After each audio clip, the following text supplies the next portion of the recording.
This podcast is a member of the Place to Be Nation family. Visit us at placetobenation.com, the only place to be in your pop culture world.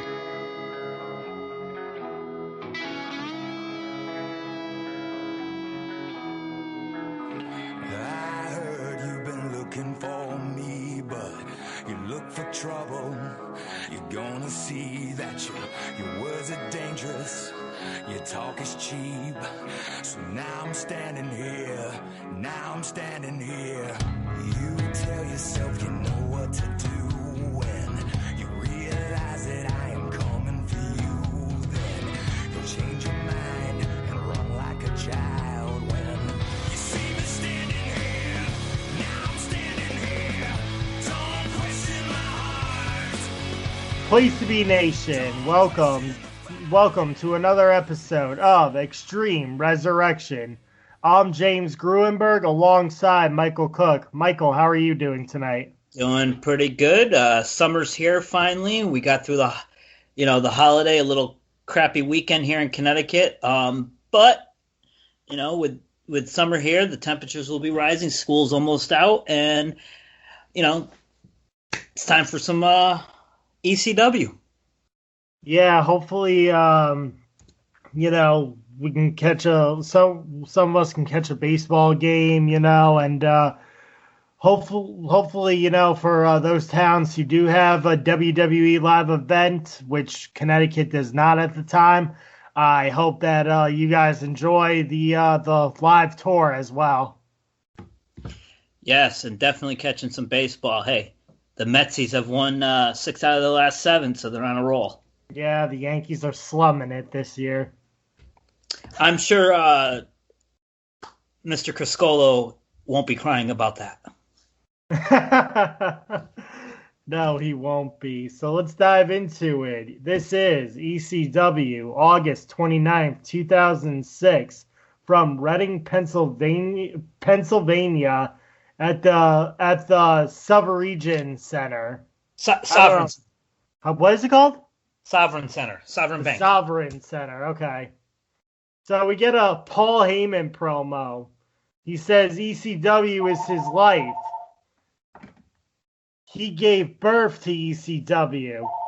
And now Paul is going to wrestle Sabu in an Extreme Rules match tonight. Because Paul Heyman wants to save ECW, and he thinks that, the fans had turned on him. So he needs to save ECW, and he needs to save the fans from the chaos that, Sabu has brought. What do you think of this, Mike? It was good. It was a different thing. So we're going to see, Paul Heyman's ECW debut in the ring. Obviously going in, does anyone really expect it? It just has Vince McMahon's fingerprints all over that. Yeah, I forgot that this actually occurred. I remember seeing it back when it actually happened, and then again, it just slipped my mind that it was like, oh man, it's going to be Paul Heyman versus Sabu. This should be interesting. Yeah, but just like to me, it just McMahon Austin, Flair Bischoff, but we'll see how it goes. Yeah, I feel like when you hear of Sabu versus Heyman, I don't think the eyes are popping. But, I guess if you were really interested in it, it's like, oh, man, Paul's finally going to get his, Yeah, where's Medusa? So now we start off with Rob Van Dam versus Hardcore Holly. A monkey flip and a side kick to the outside by Van Dam. A leg drop by Van Dam to Hardcore on the guardrail. Hardcore tries to go for the Alabama Slam. It's countered, but Van Dam is thrown to the floor. A drop kick landed by Hardcore. A Rolling Thunder onto Hardcore Holly, but then Van Dam misses the 5-star frog splash. Hardcore grabs a chair, but it backfires, and then Rob Van Dam uses the chair on Hardcore Holly. So it's a disqualification. Hardcore Holly is your winner. But then Rob Van Dam throws the chair at Hardcore Holly's face. So I gave this 1 star. I hate the finish. Why would Van Dam get himself disqualified against Hardcore when this is easily that, Hardcore Holly can get pinned by Van Dam? What's the point of a disqualification here? Yeah, awful finish. I only gave it a half star. They already tried. I forget what year. So 2000. So they already tried the Hardcore Holly as a main eventer. Didn't work. I mean, this is more up his alley, but still, I just didn't think anything worked here. So I mean, just for the effort, I gave it a half star.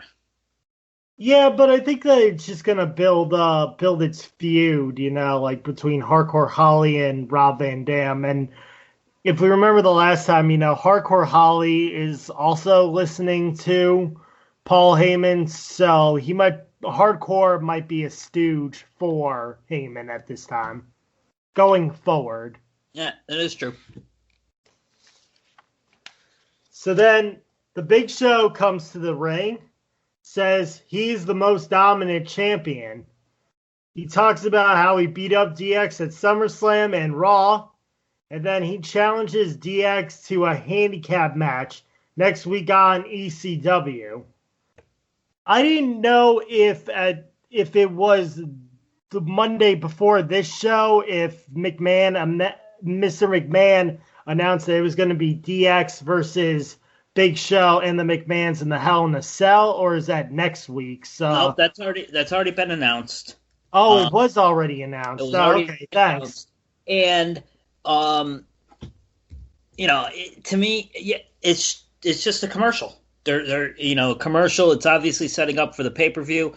But I mean, they've had Cena, Edge, Taker, Flair, now DX. They've run the gamut of bringing the stars to ECW. That to me, that just doesn't bode well. You're this far in. I understand Cena and Edge at the beginning just because it was right after One Night Stand, and their feud they had to finish off the feud. So I understand that with that, and maybe the one-time attraction, but now and you forgot Mick Foley too. So the only one out of that whole group I understand would be Foley, because he has ECW ties. They're trying to make Big Show a badass, but we already know he's a badass. Do you know what I mean? It's just, I don't know. You're trying to build this brand, and you're bringing the top stars of everyone else, and for doing it for this long, it doesn't say much for what you're going for. Yeah, so this is where it seems that ECW is just the middleman to either start feuds on other shows or end feuds on other shows. So it's like, you got DX versus the Big Show and the McMahons. That started on Monday Night Raw. It's not like it's starting on ECW. So out of this whole time span, Sabu versus the Big Show really is the first feud that started in ECW, and it ended on ECW. Yeah. Would you say so, Mike? Yeah, I agree. Yeah. So then another Shannon Moore promo where he says, "Fight the power." Now, you mentioned before that Shannon Moore was on the dark match circuit for ECW. Yeah. But I feel that it's time for him to show what he can do on Sci-Fi. Yeah, you got to bring him out. And as we will see next week, we'll find out who his first feud was with. And yeah, I feel Where it bad for goes the other from guy. there, right? And I feel bad for the other guy. But anyway. So now we have CM Punk versus Steven Richards. Another ECW original, Steven Richards from the BWO days, but he's not in his BWO attire. He's just Steven Richards. So we have CM Punk versus Steven Richards. Elbows and chops by both men.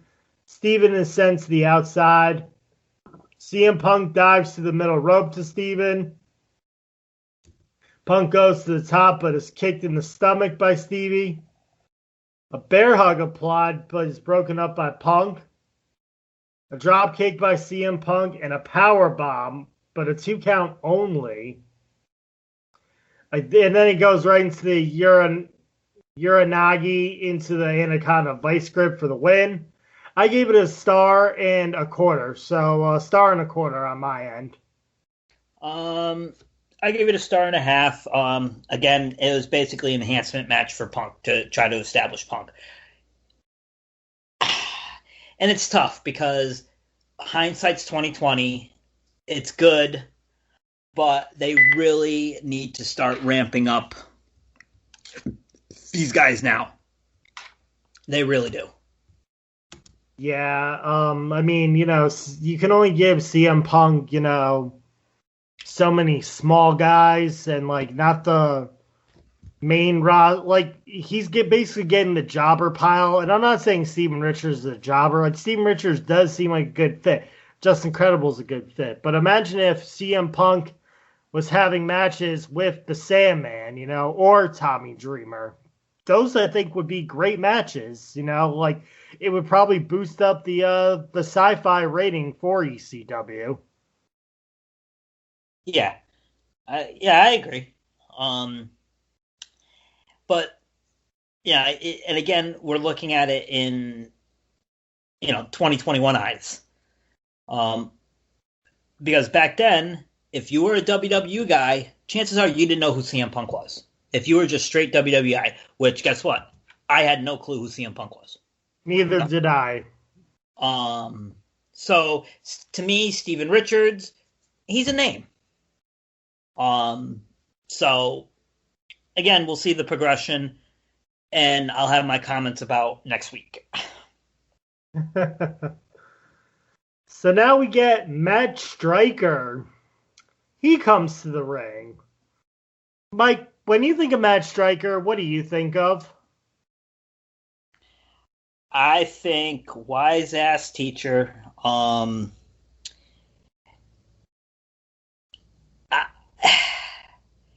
think he was better as an announcer. Again, we're looking at it in hindsight. It was a cool thing when he made his debut. There was a big thing. I mean, we're from the Northeast, so it was bigger for us. We knew the story up here in the Northeast for more where he was a New York City teacher.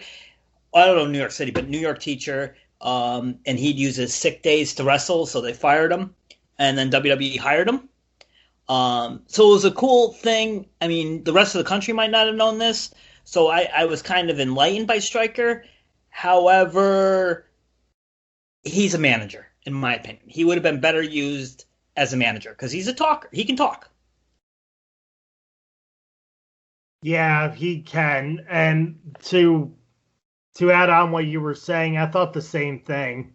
The only thing I think of when I think of Matt Striker is the Kurt Angle Invitational when he almost won the gold medals. Yeah, that's when he got fired from his job. Yeah, and that was the I was match. just like, oh my gosh, can this guy survive Kurt Angle? Is this really going to happen? Then he tapped out, and then they did it again with him, and he tapped out again, and it was like, oh, okay. And then it was like, oh, now we have this guy, Matt Striker, and that's all I really remember. So he comes into the ring, says he is here to help the ECW fans. And he asks why the ECW fans don't cheer for him. And he says that the Sandman is unintelligent and the fans should not look up to him. So he's basically saying that the crowds of the ECW are unintelligent fans, so he's trying to get like the cheap heat here. And then the Sandman comes in the ring. Striker slams the Sandman into a desk and then staples the Sandman's head. Really? I think I was like, really? Interesting. So we'll see where that goes, but I was not expecting that at all for Matt Striker to get one over on the Sandman. Yeah, that is definitely true. So now we get into our main event. Well, hold on. Oh, sorry about that. Yeah, what'd I forget? You forgot the important thing. Kelly going up to Balls Mahoney. And this little skit here, I would have given 5 stars, but however, her back was to us. So she only gets 2 stars. 1 for each. Oh, yeah, I guess I didn't see that one. Yeah, my bad. Well, I know, just so you guys out there know, it is a little tough right now because we have to find this stuff on Dailymotion and YouTube and stuff.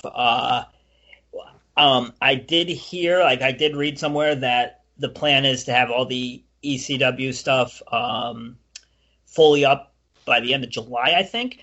They already have the pay-per-views. All the ECW pay-per-views are up. So if they're going to put up those, I could imagine these ones, which are more, and especially, with Sci-Fi, I can see it eventually coming up soon. I mean, because they're really starting to load up on the TV shows.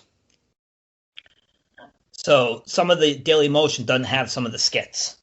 Because did you have Ariel? Or I'm sorry, where Taz talked about Angle? No, I didn't as well. So segment, Taz did say that Angle was released, and that he wished them all the best. Oh, so, yeah, I think I did have that. I just forgot to report it. But thanks, yeah. Now, just a little note on that. So at that time, Batista and Lashley were the big faces on SmackDown. I mean, you weren't going to get anyone from Raw. I mean, that's just a real quick. Do you think at that time Benoit could have came over to ECW? And he would have not. I mean, he could have fit in perfect and not be tremendously missed on SmackDown. I was going to say that or Rey Mysterio, but again, he's in his feud with Chavo. Yeah, and Rey is still, I mean, the big thing with SmackDown is what I know that what JR and Bruce have said on their podcast that SmackDown was huge with the Latino audience. Their ratings were big, so I couldn't see Guerrero, any of those guys going to ECW or leaving SmackDown. That's why Rey's been on SmackDown almost this whole time, his whole career. But I think Benoit would have been perfect. Yeah, maybe if he came over, in 2006, things might have been better for ECW. I mean, who really knows? But I could have seen Benoit coming over. He wasn't needed. He was third, fourth. You can argue third, fourth, or fifth over on SmackDown. Yeah, I kind of even forgot what Benoit was doing around the 2006 era of SmackDown. The last thing I remember, was that he was involved with JBL and for the United States title and all that mumbo jumbo. Yeah, but like I said, I think he could have fit in perfect and ended up getting in the main event scene. Yep. Yeah. Especially, he already has history with the Big Show from the Royal Rumble. Yeah. So now we have our main event. It's Sabu versus Paul Heyman. in an Extreme Rules match. So Paul Heyman comes out with the Riot Squad, and the Riot Squad gangs up on Sabu, and they hit him and choke him with the nightsticks. But they're quickly taken down by Sabu, and then Sabu hits them with the chair, goes for a triple moonsault, but he jumps right outside into the Big Show's arms.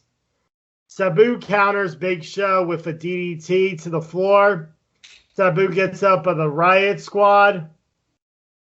Riot Squad and the Big Show. Big Show throws a chair in Sabu's face.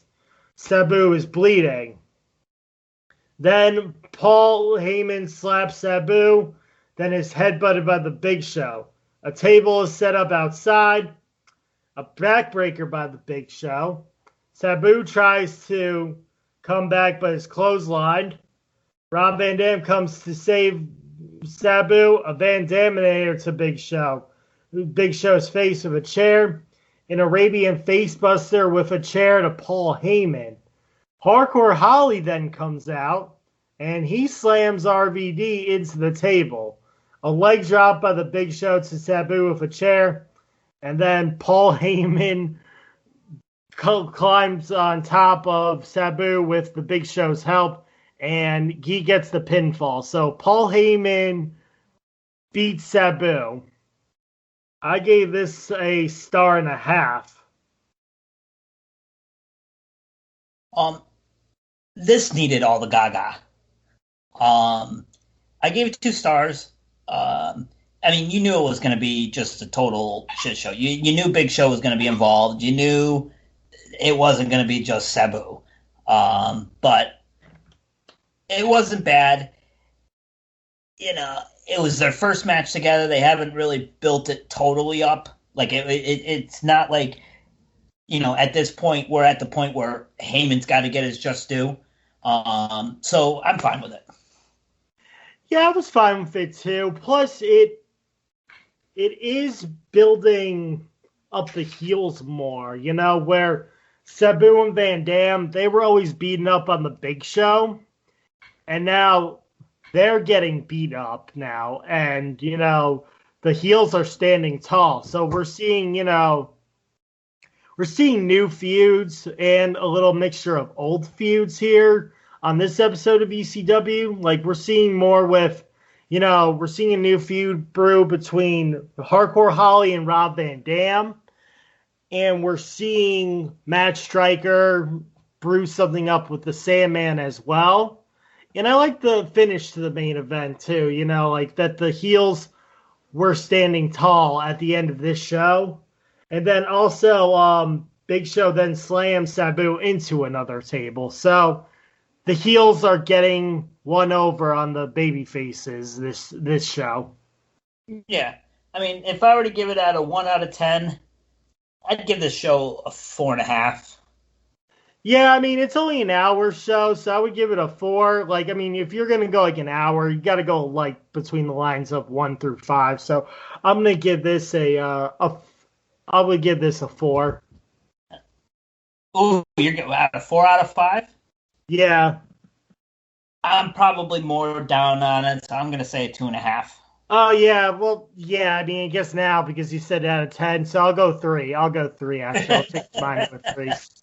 Yeah, it's not quite there yet, but I mean, you know, it's only an hour show, so. Alrighty, we're going to take a quick break, and when we come back, we're going to discuss the September 5th ECW 2006 from Columbus, Georgia. We'll be right back.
to your sheet. I am the master of my destiny. I am the king of all I see.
Place to be Nation, welcome back to Extreme Resurrection. Mike, before we get into our next episode of ECW on September 5th, 2006, let's go over what is going on the Place to Be wrestling feed. On the newest episode of Making Mount Rushmore, Andy Atherton is joined with Jay Arsenio Zamato, Ben Locke, and myself, James Gruenberg, to discuss the best face and heel turns in their memory. On the newest episode of With This Ring, Ryan and Sydney discuss the WCW career of Brian Pillman. From Cruiserweight to Hollywood Blonde to Loose Cannon, they cover it all. Marty Sleaze is back to start a new series on Pro Wrestling Love. He's with Stacy for part 1 of counting down the best of WWE from 2010 to 2014. Our mates from the other side of the pond are flagging up big issues on the newest episode of the Special Relations podcast. Rory, Ben, and Callum discuss many topics of hilarity and some seriousness. On the newest episode of NWA Crock and Roll, the boys are joined by Scott Shiflett as they continue their look back before they were Crockett with the Road Warriors, Terry Taylor, Arn Anderson, and more. Place to Be Pop Experience is all about pop culture. We have the best in TV, movies, comics, trivia shows, and so much more. Jenny Smith is always in the jetting position with her unique takes on pop culture and life. Her feed is loaded with great shows ranging from movies and books, Marvel, and more. Also join JT Rosero, Aaron George, and Chad Campbell for great shows on wrestling, comics, and more with the North-South Connection feed. Check out the histories of WWE, TNA, and great wrestling topics and takes. Find a lot in the Place to Be, can't you, Mike? Oh yeah, it's the best network out there in my opinion. Yes, it is. So, Mike, we are ECW from September 5th, 2006, Columbus, Georgia, at the Columbus Civic Center. Now, D-Generation X, Triple H and Shawn Michaels arrived to the ECW arena. So, they're arriving. This is like their first time. DX, the first time DX is in the ECW arena. I kind of liked it, them just arriving, and it's like, oh, something big's going to go down tonight. Yeah, I do like the whole thing where he's like, "What do you think of the what do you think of the ECW Reno?" And Triple H goes, "Bingo." That's always a good one, going back to the reference of the bingo hall. So now we have Sabu and Rob Van Dam versus Test and Mike Knox along with Kelly in an Extreme Rules match. Mike Knox and Sabu start off. A diving clothesline by Sabu to Knox. Lots of double team moves by Test and Knox. A somersault leg drop and rolling thunder to Test. So Sabu does the somersault leg drop, and they both do it at the same time, where it's like spontaneously somersault leg drop and the rolling thunder to Test. And then again, lots of the double team moves by both teams. A crossbody dive to Test. To Test, Knox, and RVD from Sabu. So Sabu does the crossbody dive and lands on all three of them. Into the table by Sabu. Test slams Sabu's face into a chair. A leg dive with the chair into Test by Rob Van Dam. A superplex by Mike Knox to RVD. Test kicks out of the triple moonsault dive. Then chairs are thrown into Mike Knox and Test's face. And then Knox gets frog splashed and leg dropped into a table by both Sabu and Rob Van Dam for the pin.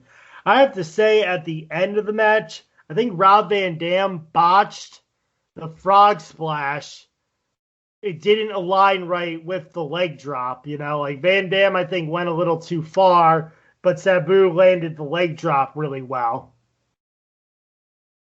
I gave this match, Mike, 2.5 stars. Ooh. What did you give it? Boring. Boring? Really? I didn't like it at all. Knox and Test, it was crap, in my opinion.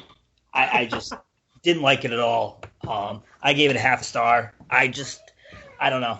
I really not like the right this one. Not the right time to pair these guys up, but I don't know. They just were moved so slow. It was not good.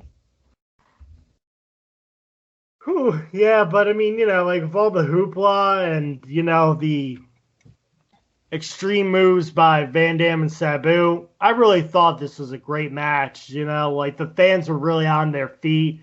A couple of holy you-know-what chants, the crowd, I think, was really on their feet here for this match. And I feel like this was a really good match for what ECW stands for. Fair enough. So now Matt Striker comes out. He brags how he got one over on the Sandman.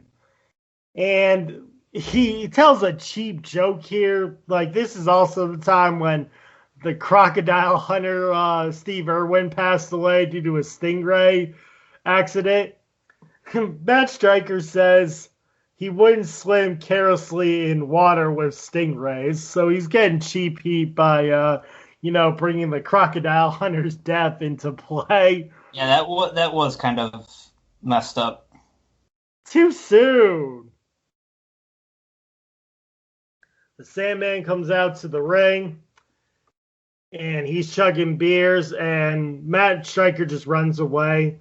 So then the Sandman writes sucks under Matt Striker's name, but he writes it S-U-X. So Striker's like, oh, he spelled the word sucks wrong. He's a moron because he can't spell. So Matt Striker is really playing his teacher character role here. Yeah, it's just, yeah. But again, maybe we'll see down the road, Matt Striker versus the Sandman. We'll see what Matt Striker has. I mean, the Sandman has, Sandman's kind of like restarting over, like from, tag team matches with Tommy versus Mike Knox and Test. And also, he's just been caning people, nonstop. And if you also notice, Mike, there's no Tommy Dreamer is not on both of these shows here. Yeah, that is, yeah. So I don't know where Tommy was at this point, but Tommy's not here. Maybe he could have been, but they just need time for DX. I don't know if that's a good thing or a bad thing, but we'll talk about that. Yeah. Now we get Steven Richards versus Balls Mahoney. Kevin Thorne comes out to do commentary, and Ariel gave Joey Styles a lap dance. What did you think of the lap dance, Mike? Maybe Kelly could have done it better, but I'm sure Joey still enjoyed it. So, man, Mike, you must have been really in love with Kelly, huh? No, I wouldn't say that, but still, I mean... Well, Mike, to be honest, I was in love with Kelly too. I said nice offense by both competitors, a neck breaker by Stevie, a face buster by Stevie. And then, Balls Mahoney is going back for, his comeback. But then basically it's just Kevin Thorne distracting Balls, and then Stevie gets a low blow in. Taz and Joey had lines that were like, well, Stevie just kicked Balls in well, they're called balls, Joey. It's balls. So, which I thought was kind of funny, too. And then... So then Kevin Thorne basically just gives Balls Mahoney a cane shot, and that's how Steven Richards wins. The cane shot knocks Balls out, and Steven Richards gets the 1, 2, 3. I'm being kind here, Mike. I gave this a star. Dud. It was more for the angle. It wasn't a match. It was more for... getting the angle set up. Yeah, because I think they're just going to keep on going into the direction of Balls Mahoney versus Kevin Thorne down the road as well. Yeah. So, Mike, this is where you said it was kind of wrong how they did this one, but it's CM Punk. Well, first it's Shannon Moore. He's just doing another promo. And then CM Punk comes in and he calls Shannon Moore a poser, and he slaps Shannon Moore across the face. I want to hear your thoughts on this one, Mike. This can't be Punk's first feud. I don't like the idea of it being Shannon Moore, but I guess I got to start somewhere. But again, am I looking at this at 2021 eyes? Possibly. I just didn't like the idea of that was his first feud. Yeah, we'll see where the CM Punk versus Shannon Moore feud goes, if there is a feud, so hopefully those two get into the ring. The same thing goes with Balls Mahoney and Kevin Thorne, as well as Matt Striker and Steven Richards. I mean, no, not Steven Richards, the Sandman and Matt Striker. Got my wrestlers mixed up. So, Mike, believe it or not, it is actually time for our main event. But before we get into the main event, Mike, I was watching, on YouTube, that there were they were showing live events like ECW's live event tour for 2006. And I saw Madison Square Garden there. I saw a couple of more, like, live events, house shows. And I'm thinking to myself, do you think it's just ECW, guys? Because it can't be. I mean, that wouldn't make sense. I mean, but you can't have, SmackDown and ECW because ECW is trying to be its own brand. But can you imagine trying just to, like, get, like, a house show with just the ECW guys, Mike? Yeah, you couldn't do it. I would have to think that that SmackDown, like, at this point, but we don't know that it's happening, that SmackDown is also helping out the ECW house show tickets, but maybe the Raw guys are going too, but it's mostly SmackDown, but we just don't know that yet. Yeah. I mean, I just, with only, 20 guys on the roster, if that, yeah, just not a good idea to go on the road. No, I don't think so either. But hopefully, SmackDown at this time was helping ECW. So, like I said, we have D-Generation X versus The Big Show. Triple H spits water at The Big Show. And then a bunch of headbutts to DX by Big Show. A DDT by HBK to The Big Show. I thought it was a cool DDT. A suplex to HBK. Chops to Triple H. So then Big Show goes for what I called a bonsai elbow drop. Because they say he looks like he's going for the bonsai drop, but he does it where it's like his elbows are sticking out even though he missed. So I went with I called it the bonsai elbow drop. Did you notice that too, Mike? Yeah, I mean, it was definitely different. I mean, as much as I've been maligning this, you can't deny Big Show's athletic ability during this run.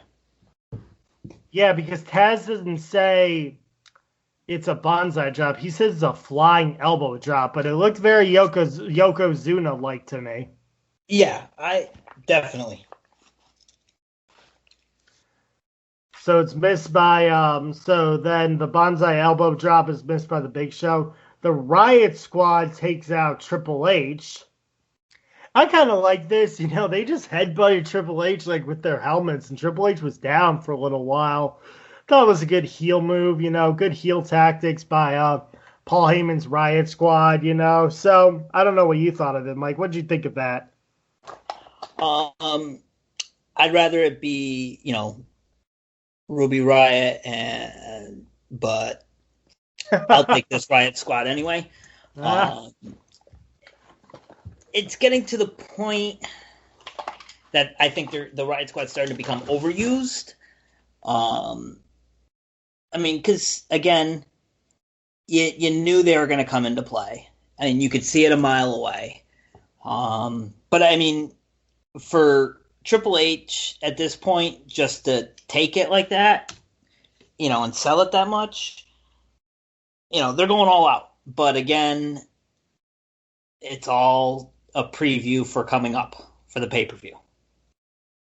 So then a bear hug to HBK, and then HBK actually does a heel move where it's like he puts his thumbs to the eyes of the Big Show, and then Triple H does a cool spine buster, and then a crossbody. So Shawn Michaels leaps outside off the top rope onto the crossbody to the Riot Squad.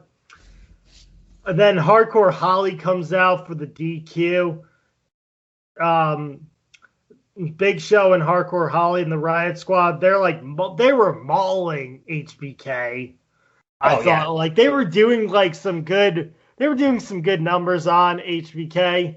And then Triple H comes with the sledgehammer, and so he bashes one of the Basham brothers. Yeah, bashes a Basham brother. Big whoop, right? And then Shawn Michaels does the super kick. And then, Hardcore Holly, Big Show, and Heyman, they all run away. So DX is standing tall. I feel like I'm setting my expectations a little too high for this match. I want a star and a quarter. It was okay up until the run-in. I do have to say, first, the chops at the beginning, holy crap. They were feeling it. And that spear that he had was pretty good. But you know what? I gave it one. Like I said, I gave it 1 star. It was just it was a commercial. That's all it was. Yeah, overall, this show here, I give it a 2.5. And hear me out on this one too. Okay. I thought that the beginning of the show was great. You know, like they got that heartbeat. You know, that rush of extreme wrestling. You know, and the weapons. You get to a boring middle where it's like, oh, we're just using Filter Todd, and then the fans get to go home happy with DX being on top, even though it's not ECW originals going out on top. It's DX. Again, this is WWE's ECW. We need to have DX go on top so we can sell more merchandise and the fans can get more behind Triple H and Shawn Michaels doing this incarnation of D-Generation X. But then it's like, well, what about ECW? Well, you got Rob Van Dam and Sabu. That should be enough. And it's like, well, we need the ECW stars to go on top, you know? And it's like, well, I need to promote my Unforgiven match. You know, it's me, my son, and the Big Show versus D-Generation X. I mean, ultimately, it's his company. You know, and I don't know. I didn't like the show at all. I wish I had, you know, that hour back. Overall, I didn't like. It was just a commercial. When are you going to give these guys a chance? Because it seems like if you're just going to keep, you know, bringing in the Raw stars, why show anyone else? It is what it is. You know, hopefully it gets better coming up. You know, we'll see how after the pay-per-view how it goes. You know, are they going to keep Big Show strong? What are they going to do with Punk? Are they going to like at least start to showcase him? Desperately have to do something with Knox and Test.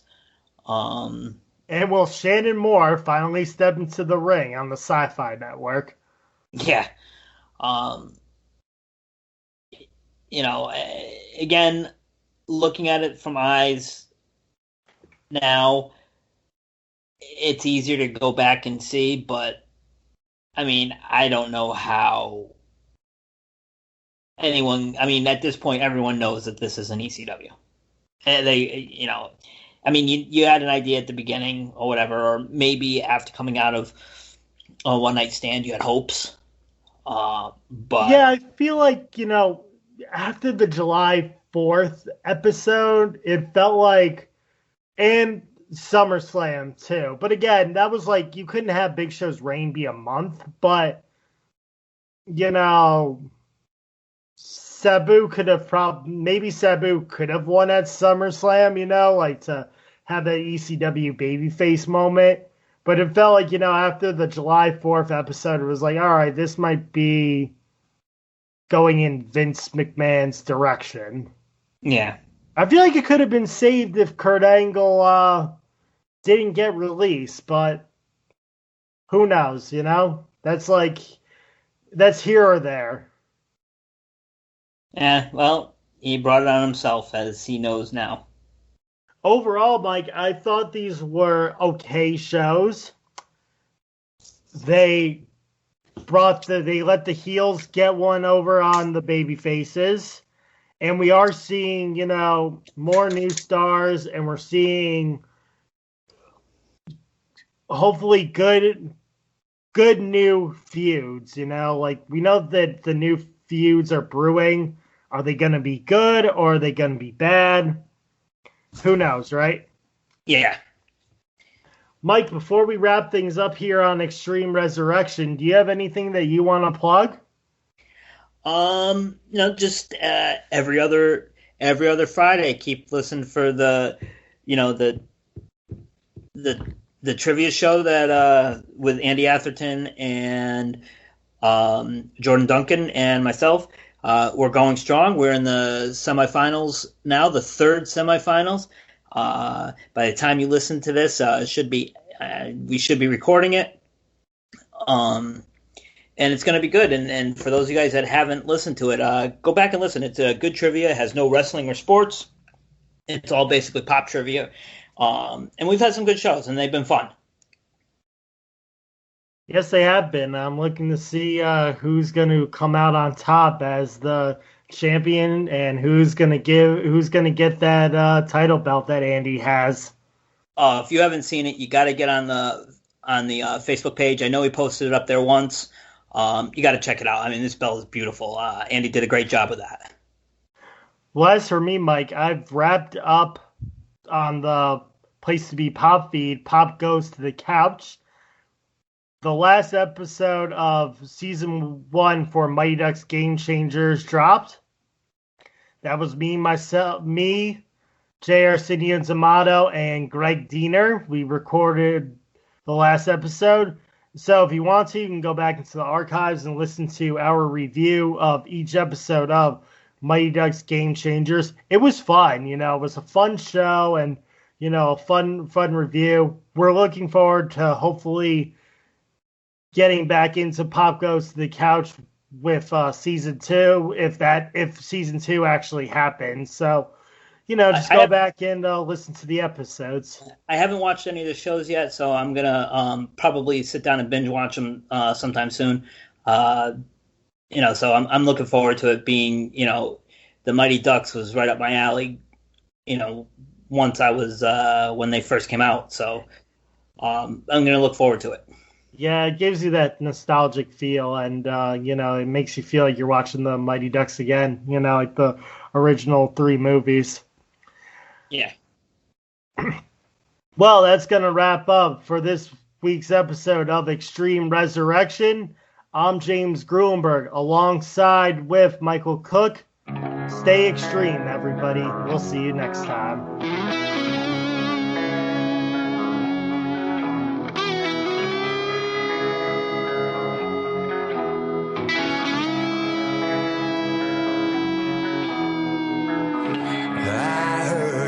Looking for me, but you look for trouble.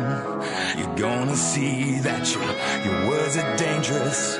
Your talk is cheap. So now I'm standing here. You tell yourself you know what to do when you realize that I am coming for you. Then you'll change your